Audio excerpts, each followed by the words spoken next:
If you were the subject of the Office of Personnel Management data breaches and you suffered a financial loss as a result of those data breaches, you may be entitled to a cash settlement. Is that commercial coming to a television near you? Potentially. Earlier this month, the Office of Personnel Management and its contractor reached a settlement agreement for $63 million as a result of the Office of Personnel Management data breaches.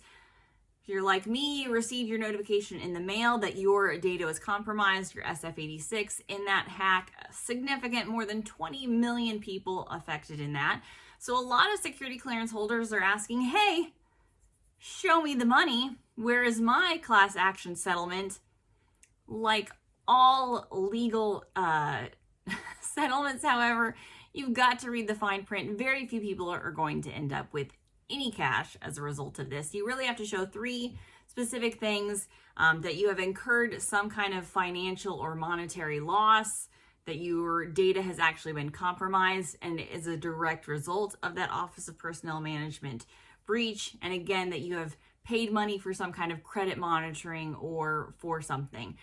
Again, everybody affected by that breach received notification about free credit monitoring services that you could take advantage of. So if you already took advantage of that, if your data was not compromised, no, there is no cash headed towards you. I'm sure there are some very proactive people, unlike me, who just immediately recycled that notification when it came in, and who maybe did have their information compromised, maybe purchased a third-party credit monitoring service or took some kind of action like that. If that is you, you may reach out. Again, the settlement is preliminary. The court has to approve the settlement, but again, the parties have agreed to that amount. So I think that is what we will see moving forward. There are already sites online. We will link to them over at clearancejobs.com where you can go and you can file your claim before and toward the end of December if you want to file a claim again, but you have to show those specific stipulations that you've lost money, that you paid something out, that your data was compromised. You have to be able to prove that financial loss. Again, I doubt most of us did that because we're gainfully employed national security professionals. We don't have time to chase around this all of the times where our data and information is compromised, unfortunately.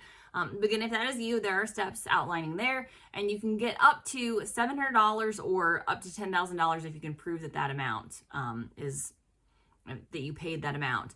So no, unfortunately, a cash settlement is not coming to you. We might see those annoying commercials come up in national security arenas, but I think some people will just live to be disappointed. You are probably not going to get a cash settlement as a result of the OPM data breach.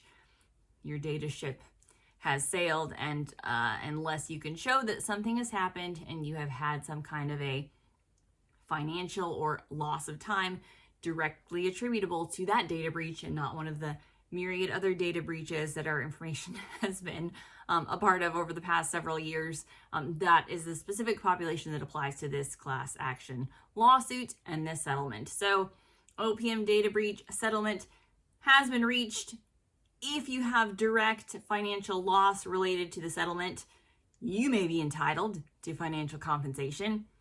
If you were like the rest of us, you're going to be entitled to a letter and credit monitoring, and the rest is OPM data breach history. So for more on the OPM settlement, if you were interested in reading the riveting history of how that all happened and why the government is investing in a new security clearance system of record, NBIS, that's what I like to talk about. That's my hot topic. Let's talk about NBIS, people. You can read all about that over at clearancejobs.com.